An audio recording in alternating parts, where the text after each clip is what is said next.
A graça e a paz, meus queridos jovens, tudo bem com vocês?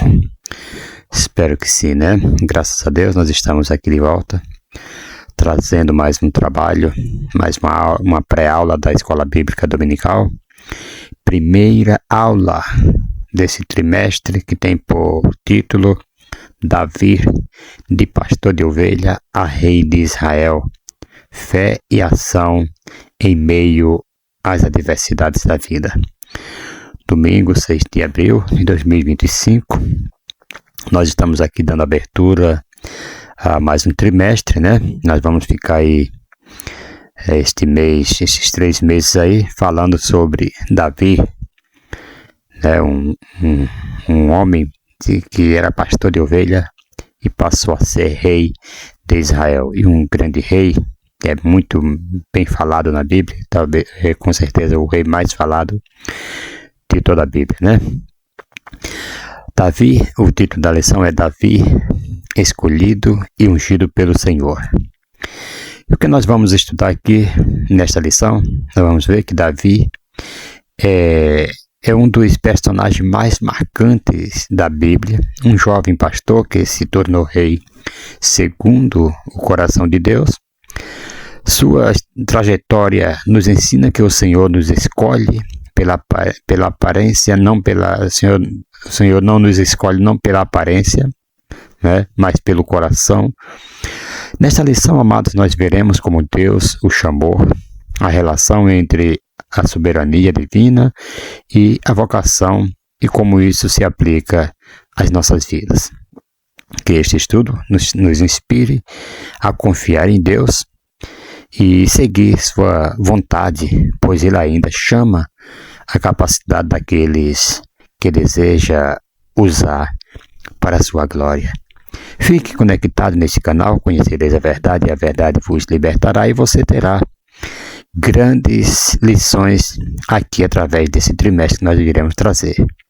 Se nós pôr em prática, né, tudo que nós aprendemos aqui, nós teremos grandes sucessos. Vamos aqui para o textuário, diz assim: ó Deus, examina-me e conhece o meu coração, prova-me e conhece os meus pensamentos. Vê se há em mim algum pecado, né, ou algum caminho mau, e guia-me pelo caminho eterno, pela vereda da justiça, né? Salmo 139, versículo 23 e o versículo 24, na tradução NTLH.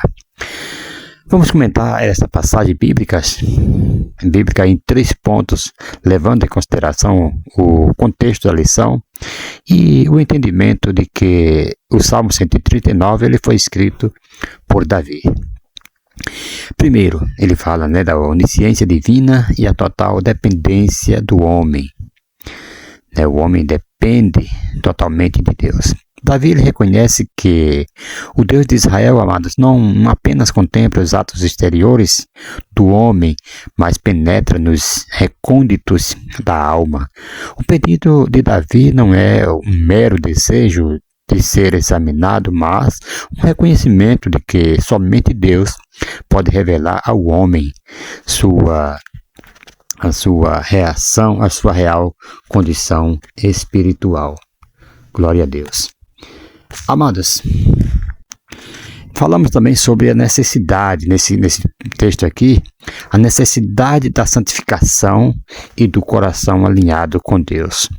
O verbo sondar, quando Davi diz sonda-me, tu sondaste-me, tu me sondas.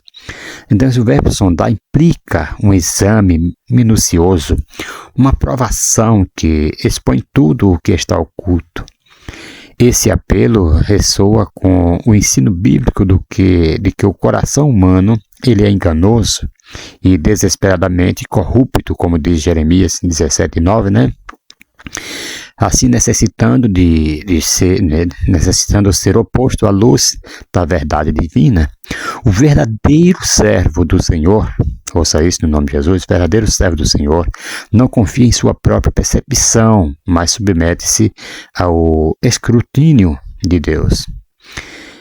Também esse texto fala sobre a disposição para a obediência e a conformidade com a vontade de Deus.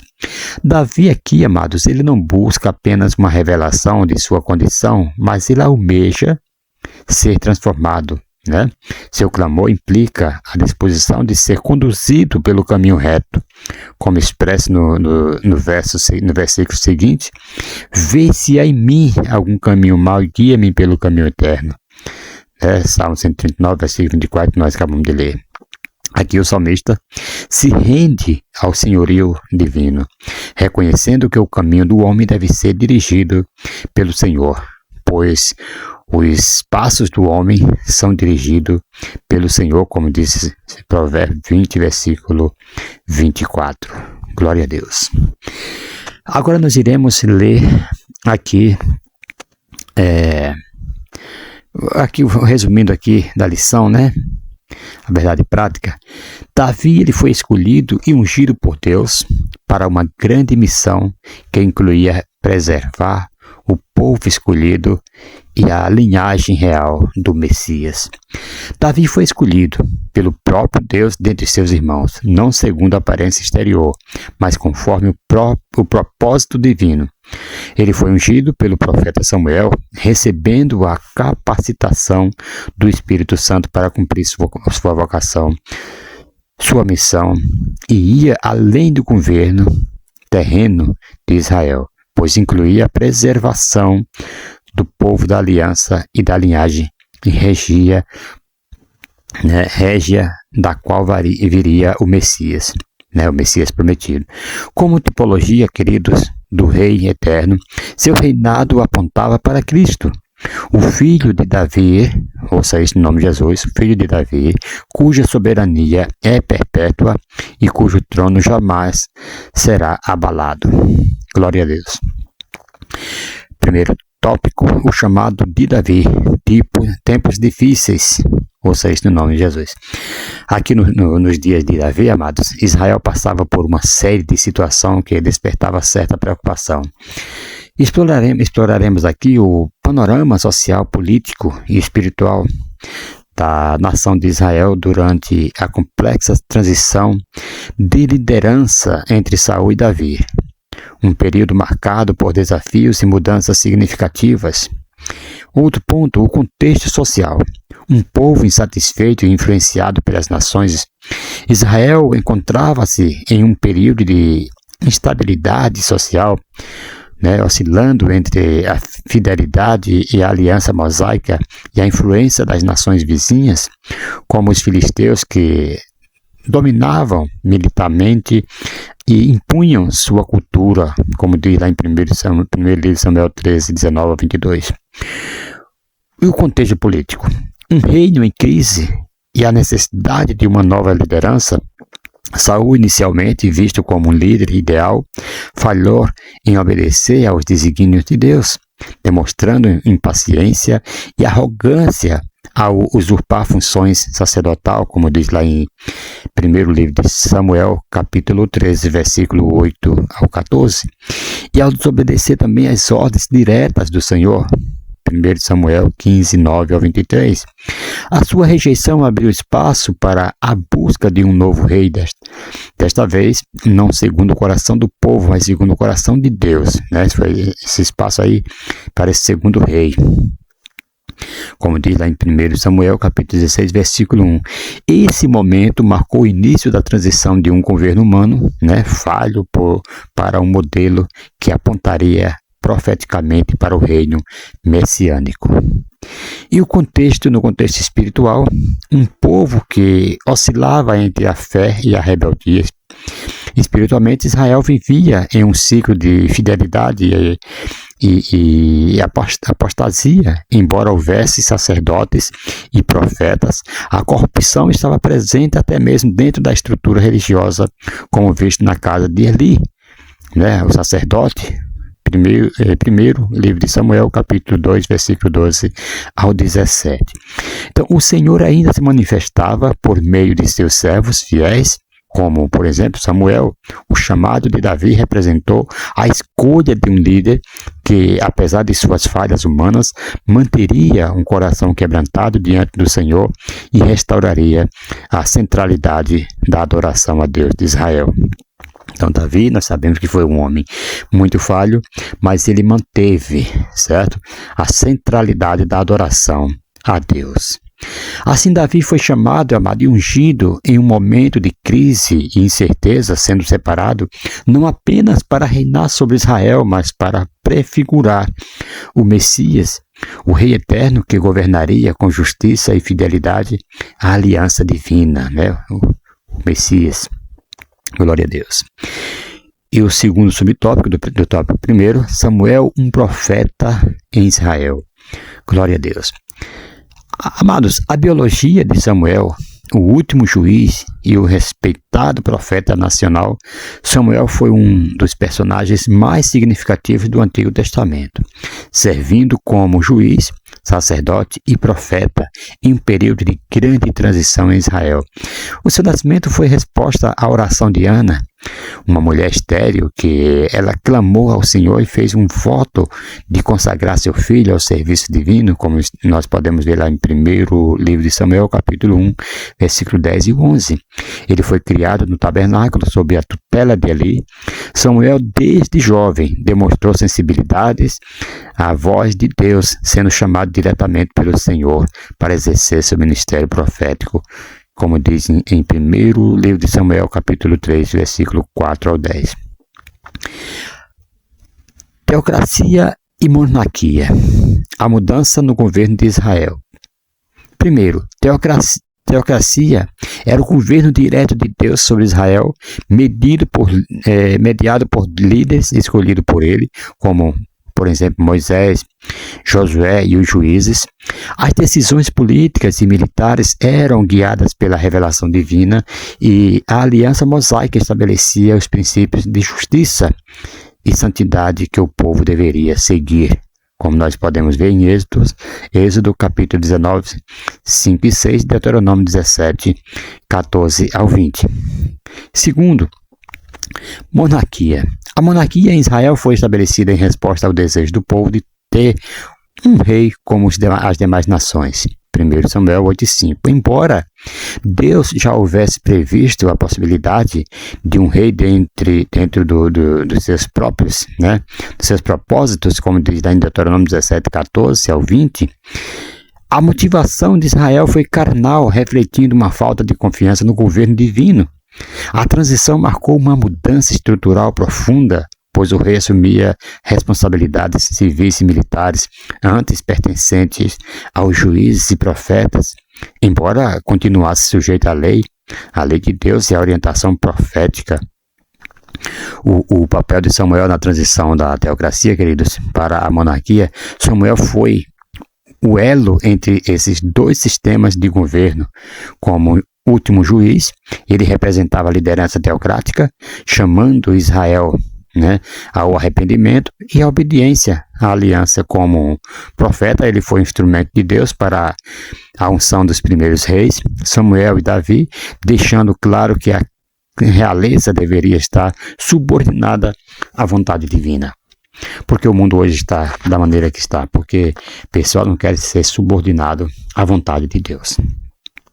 Terceiro subtópico, Deus chama Davi. O chamado de Davi, amado, nos traz importantes oportunidades de aprendizado. O capítulo 16 de Samuel fala da cidade de Davi, 16:1 ao 5 de Samuel. Fala da família de Davi, 16, versículo 6 ao 10. Fala da profissão de Davi, capítulo 16, versículo 11. Da aparência de Davi, 16, versículo 12, parte A. E da unção de Davi, tudo no livro de Samuel, capítulo 16, 1 Samuel 16, 12 e 13. Agora nós vamos destacar aqui 5 verdades sobre o chamado de Davi. O passado não define o futuro. Ouça bem, o passado não define o futuro. 1 Samuel 16:1, Samuel ainda estava preso à rejeição de Saul, mas Deus o confronta e o impulsiona a seguir adiante. O rompimento com Saul não era o fim da história, mas o começo de algo novo. Às vezes, o rompimento de um contrato, o rompimento de alguma coisa, às vezes não é o fim da história, às vezes é apenas o começo de algo novo. Ouça isso no nome de Jesus. Você que muitas vezes não aceita um rompimento, às vezes é só o começo de uma coisa nova. Deus não se prende, amado, ao passado. Ele escreve novos capítulos e conduz seu povo para o propósito que preparou. O medo, outro ponto, o medo não pode governar as decisões. 1 Samuel 16:2, Samuel sabia que ungir um novo rei poderia custar a sua vida, né? O temor de Samuel era real, mas Deus lhe deu uma estratégia. Essa lição é essencial. O chamado de Deus pode trazer desafios e riscos, mas ele sempre provê os meios para cumprir sua vontade. A lógica humana nem sempre reflete a escolha divina. É outro ponto. 1 Samuel 16, 6 e 7. Ao ver Eliabe, Samuel supôs que ele fosse o escolhido. A sua aparência imponente sugeria liderança, mas Deus rejeitou essa avaliação superficial. O Senhor não se guia por critérios externos, ele vê o coração. Glória a Deus. Deus, amado, outro ponto aqui, Deus chama os esquecidos. Davi estava esquecido, como diz 1 Samuel 16 e 11. Davi nem sequer foi chamado inicialmente para a apresentação dos filhos de Jessé. Ele estava no campo, cuidando das ovelhas, né, fora do radar da família e da sociedade. Mas Deus frequentemente chama aqueles que o mundo ignora. Né? Seu olhar não se fixa na projeção social, mas na disposição de servir. Ouça isso em nome de Jesus. Outro ponto, o chamado vem antes da posição e a capacitação acompanha o chamado. Lindos aqui, né? O chamado vem antes da posição e a capacitação acompanha o chamado. 1 Samuel 16 e 13. Davi, ele foi ungido, mas não assumiu o trono de imediato. Tem pessoas que, quando se fala de uma promessa, ele já quer de imediato, né? Quer ser pastor, quer ser presbítero, quer ser de imediato, assim. Então, não é bem assim, não. E Davi, ele foi ungido, mas ele não assumiu o seu trono de imediato. Ele já sabia que ele foi ungido rei, a unção não passa, né? Então, um período de preparo, provações e amadurecimento. Além disso, o Espírito do Senhor se apossou dele, demonstrando que ninguém cumpre o propósito divino sem a capacitação do próprio Deus. Certo? Ouça isso no nome de Jesus. Segundo tópico, a soberania de Deus e a vocação divina. Deus é soberano. Glória a Deus. Irmãos, na perspectiva arminiana, a soberania de Deus não significa um controle determinado, absoluto, não. Absoluto sobre todas as ações humanas, mas sim sua autoridade suprema sobre toda a criação, exercida de maneira sábia e relacional.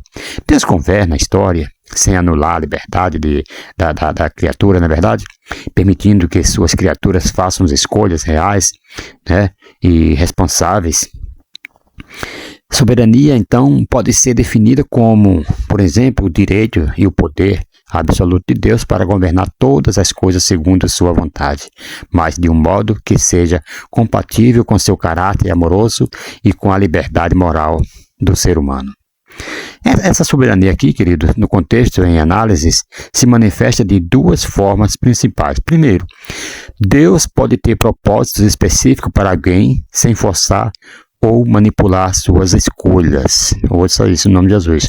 Deus pode ter propósito específico para você que está me ouvindo agora, sem forçar ou manipular suas escolhas. Depende também de você. Se você escolher aquilo, então você tem escolha. Você pode ou não resistir ao chamado de Deus. Mas é lógico, o preço será pago, né?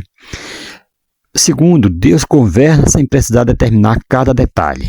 Deus rejeitou Saul por sua desobediência, como nós sabemos lá em 1º livro de Samuel 15, 26, e escolheu Davi. Mas o caminho de Davi não foi mecânico ou programado como um robô, jamais. Certo? Segundo subtópico, o que é vocação divina? O que é vocação divina?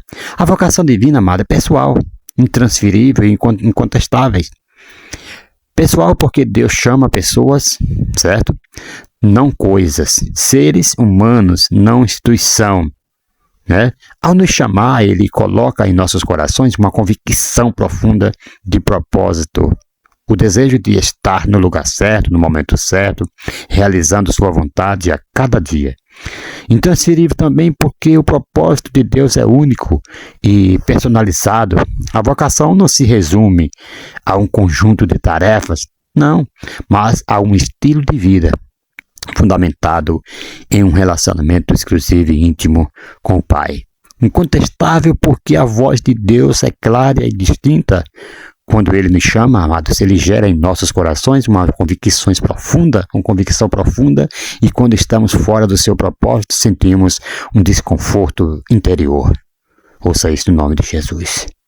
Quando isso estiver acontecendo com você, esse desconforto é porque você está fora do seu propósito. Porque quem está no propósito de Deus sente paz, sente alegria, sente gozo na alma. Terceiro subtópico, do tópico 2, buscando a nossa vocação. Glória a Deus. A Bíblia, amada, ela representa diversos exemplos de pessoas que viveram sua vocação segundo a vontade de Deus. Entre elas está Davi, né? Esse Davi se destaca como um modelo de chamado e propósito. Para descobrir nossa vocação divina, e é essencial buscar intimidade com Deus por meio da oração, da leitura da palavra e da sensibilidade ao Espírito Santo. Porém, coloco em destaque aqui outros 3 pontos que nós precisamos ver. Primeiro, seja fiel nas pequenas responsabilidades. Antes de se tornar rei, Davi era um simples pastor de ovelha, como diz 1 Samuel 16:11. Ele desempenhava sua função com dedicação, protegendo o rebanho de leões e ursos, como vai falar 1 Samuel 17:34 e 35. Não espere também, amado, grandes oportunidades para começar a servir. A fidelidade nas pequenas tarefas revela um coração disposto e preparado para responsabilidades maiores. Seja zeloso no que Deus confiou a você hoje. Tem pessoas que às vezes não tá sabendo servir nem como diácono, já quer ser pastor, né? Então seja fiel naquilo que Deus te pôs em tuas mãos, e daí o Paulo falou isso a Timóteo, né? Que aqueles que querem ser bispos, né, exerça com confiança, com fidelidade aquilo que foi posto em sua mão, e aí sim alcançará ministérios maiores. Segundo, tenha um coração segundo o coração de Deus. Deus escolheu Davi porque ele era um homem segundo seu coração, como nós sabemos, né, lá em 1º livro de Samuel 13 e 14. Capítulo 3, versículo 14. Isso significa que ele possuía um caráter, que Davi possuía um caráter alinhado com a vontade de Deus. Ele buscava sua presença, confiava em sua palavra e se arrependia quando errava. Viver segundo o coração de Deus, amado, envolve desejar o que Ele deseja, amar o que Ele ama e rejeitar o que Ele rejeita. Isso se manifesta na obediência, na humildade e no compromisso sincero com sua vontade. Outro ponto, espere o tempo de Deus. Davi foi ungido rei, ainda jovem, mas só assumiu o trono anos depois. Segundo Samuel, capítulo 5, versículo 4. Durante esse período, amado, ele passou por perseguições e provações, mas não tentou apressar os planos de Deus. Nem sempre o chamado se cumpre imediatamente. É necessário, muitas vezes, paciência e maturidade para esperar a hora certa. Use esse tempo para crescer espiritualmente e se preparar para as responsabilidades futuras. Ouça isso no nome de Jesus. Davi, ele não deixou de ser servo, porque ele foi ungido rei jamais. Continuou servindo, continuou até cuidando das ovelhas do seu pai, mesmo sendo rei, né? E muitas vezes tem pessoas que querem passar por... tem pessoas que, como diácono, ele ia lá, varria a igreja, limpava um banheiro, catava um papelzinho de bala no chão, né, uma sujeirinha. Depois que chega a ser um obreiro, não levanta mais da cadeira do púlpito, não sai mais para ajudar em nada, recepcionar alguém, recepcionar na portaria, não sai mais não. Ficam lá, muitos púlpitos estão enfeitados lá dos pavões, né? Como alguém já falou para mim, os pavões que enfeitam púlpitos de igrejas. Ouça isso no nome de Jesus. Mas se assim, tem muitos que, quando é ungido, é um cargo maior na igreja, já não querem fazer mais nada. Mas saiba de uma coisa, quanto maior for a sua unção, quanto mais alto for o cargo, mais servo você se torna. Vamos aqui para o terceiro tópico. O Senhor vê o coração. O que o homem vê? Vamos ver aqui. O que o homem vê? A história de Davi aqui, ela ilustra claramente a diferença entre a visão humana e a visão de Deus. O homem vê o exterior, porém o Senhor, o coração. Foi como Deus falou para Samuel lá no primeiro livro, Samuel 16:17. Jessé fez passar diante de Samuel todos os seus 7 filhos, mas Samuel declarou: a nenhum deles Deus escolheu. Deus não procura semelhantes, formosos, né? 1 Samuel 16:7. Deus não procura estrutura física. 1 Samuel 16:7 também. Deus não procura pela idade. 1 Samuel 16:11. Deus não procura pela posição. 1 Samuel 16:11 ainda. O Senhor olha para o coração. 1 Samuel 16:7. E derrama o seu espírito sobre aquele que ele aceita. 1 Samuel 16:13. Outro ponto, o homem valoriza a aparência externa. Tem tantos aí que estão valorizando a aparência externa, ganham um presentinho de A, de B. Alguns profetas até recebem presente para profetizar o que é bom na vida das pessoas. Eu vou lá levar uma quantia lá para a profeta fulano de tal, ou para o profeta fulano de tal. Quem sabe ela vai profetizar algo bom sobre o meu comércio, sobre a minha vida, sobre a minha família, sobre o meu casamento. E fica assim, agradando o profeta, querendo receber palavras boas. Vai ler a Bíblia, por favor. Irmãos, aqui, outro ponto, o homem valoriza a aparência externa, né? 1 Samuel 16:6-7. Quando Samuel viu Eliabe, o filho mais velho de Jessé, ele imediatamente pensou que ele seria o escolhido de Deus por causa de sua aparência e estatura. A mentalidade humana, amados, muitas vezes associa grandeza a qualidades visíveis como força, beleza, status e influência. No entanto, Deus rejeitou Eliabe e ensinou a Samuel que ele não vê como o homem vê. O homem vê o exterior, porém o Senhor, o coração. 1 Samuel 16:7. Outro ponto, o homem ignora os pequenos e desprezados. 1 Samuel 16:11. Davi nem sequer foi chamado inicialmente para o encontro com Samuel, pois seu próprio pai, Jessé, não o considerava uma opção viável. O desprezo dos homens, amados, não impede, ouça isso no nome de Jesus, o desprezo dos homens não impede o chamado de Deus. Deus escolheu Davi justamente porque via nele qualidades que ninguém mais enxergava. Muitas vezes o mundo não valoriza aqueles que estão em posição humildes, mas Deus usa os improváveis para cumprir seu propósito. Ouça isso no nome de Jesus. Outro ponto aqui muito interessante é que o homem espera qualificações imediatas. 1 Samuel 16:12 e versículo 13. 1 Samuel capítulo 16, versículo 12 e 13. Para os homens, um rei deveria ser alguém experiente e preparado para a liderança. No entanto, Deus escolheu Davi enquanto ele ainda era um jovem pastor. A vocação de Davi, queridos, nem sempre é evidente no momento do chamado. Ouça isso no nome de Jesus. A vocação de Deus nem sempre é evidente no momento do chamado. O processo de preparação é tão importante quanto a escolha em si. Davi ele foi ungido como rei, mas ainda levaria anos até assumir o trono, passando por um período de aprendizado e de provações.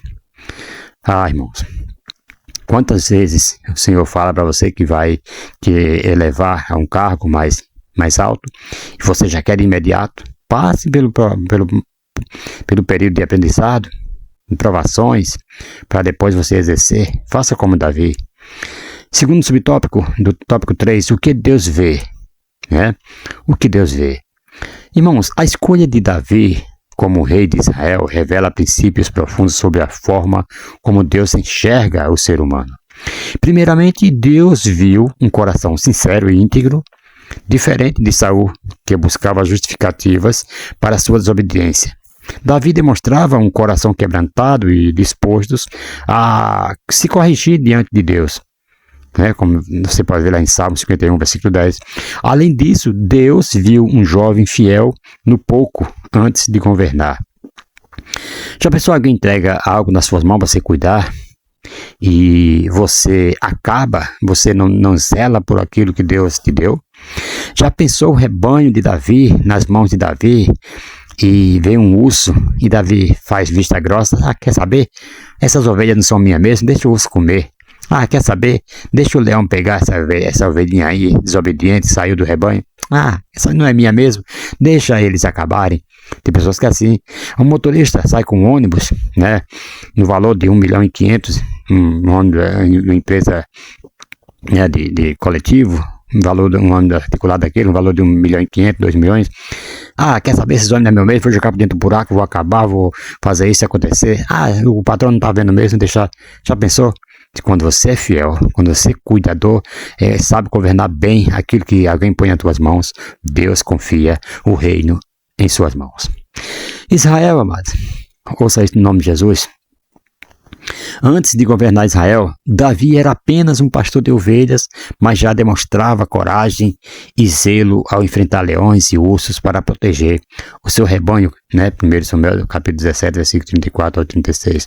Outro aspecto fundamental foi a confiança inabalável de Davi em Deus. Quando todos temiam Golias, Davi declarou com fé que o Senhor lhe daria a vitória. 1 Samuel 17, 45 ao 47. Então Deus não apenas viu sua coragem, mas a fonte dessa coragem é uma fonte genuína, de coragem, uma fé genuína. Ouça isso no nome do Senhor e Salvador Jesus Cristo. Terceiro subtópico: como somos vistos? Como somos vistos? Nós somos vistos por Deus. A onisciência divina, amado, implica que Deus não apenas nos vê, mas nos conhece completamente. Sua visão não se limita ao exterior, mas penetra o coração profundo do ser humano, discernindo pensamentos, motivações e intenções. Salmo 139 de Salmo, versículo 1 ao 4, Hebreus 4 e 13. Em 2 Crônicas 16:9, lemos que seus olhos percorrem toda a terra para fortalecer aqueles que lhes são fiéis. Deus não observa passivamente, mas age em favor dos que o buscam. Esse olhar divino também implica juízo e graça. No contexto de 2 Crônicas 16, Asa, ele foi repreendido por confiar no auxílio humano, em vez de confiar no Senhor. Isso nos ensina que ser visto por Deus exige responsabilidades. Ele examina se nossa confiança está nele ou em nossas próprias estratégias. No entanto, essa visão também é redentora. Deus viu o jovem Davi no campo, ignorado por sua família, e escolheu como rei. 1 Samuel 16, versículo 7, versículo 11 ao 12. Seu olhar, amado, se volta para aqueles que, mesmo desprezados pelos homens, são achados fiéis diante dele. Então, nós somos vistos pelas pessoas. A maneira como o mundo nos enxerga é um reflexo de nosso testemunho. Jesus declarou que seus discípulos, eles seriam luz do mundo e sal da terra, não é verdade? Lá em Mateus 5, versículos 13 a 16. Ou seja, nossa conduta deve apontar para ele. Em Atos 4 e 13, os apóstolos Pedro e João foram reconhecidos por sua ousadia e perceberam que haviam estado com Jesus. A presença de Deus na vida de alguém é visível até para aqueles que não creem. Por outro lado, o testemunho cristão pode ser comprometido quando não vivemos de acordo com aquilo que professamos. Paulo advertiu os crentes para que suas vidas não fossem motivo de escândalos e, ao mesmo tempo, os encorajou a serem cartas vivas de Cristo, né? 2 Coríntios capítulo 3, versículo 2 ao 3. Nossa identidade como discípulos, amados, não se resume a palavras, mas é válida pela forma como vivemos. Assim, se Deus nos vê em totalidade e os homens nos enxergam pelo nosso testemunho, a pergunta central é: aquilo que as pessoas veem em nós corresponde ao que Deus vê? Glória a Deus. Amados, chegamos ao final, agora vamos só concluir aqui este assunto, que é muito importante, e eu peço para que vocês não percam a próxima aula de domingo, que também está muito boa, né? Fica aí conectado nesse canal e que Deus tem uma palavra sempre para você, para o seu coração e para a sua família. Amado, concluindo aqui, Davi nos ensina que Deus não se impressiona com a aparência, mas vê o coração escolhido e ungido pelo Senhor. Sua jornada ilustra a soberania divina e a resposta humana ao chamado de Deus. Ele não era o mais forte ou o mais prestigiado, mas foi encontrado fiel e disposto. Então sua vida aponta para Cristo, o Rei eterno que governa com justiça e graça. Que possamos buscar um coração segundo o de Deus, confiando que Ele nos capacita para cumprir sua vontade. Então o Senhor ainda chama e unge aqueles que se rendem ao seu propósito. Faça isso hoje, se renda ao propósito do Senhor. Amados, essa foi uma aula introdutória aí desse primeiro trimestre. Que Deus vos abençoe em Cristo Jesus e fiquem aí, continue conectado neste canal, e o Senhor tem sempre uma palavra para o seu coração. Um forte abraço e até a próxima, se Deus nos permitir, em nome de Jesus. Amém.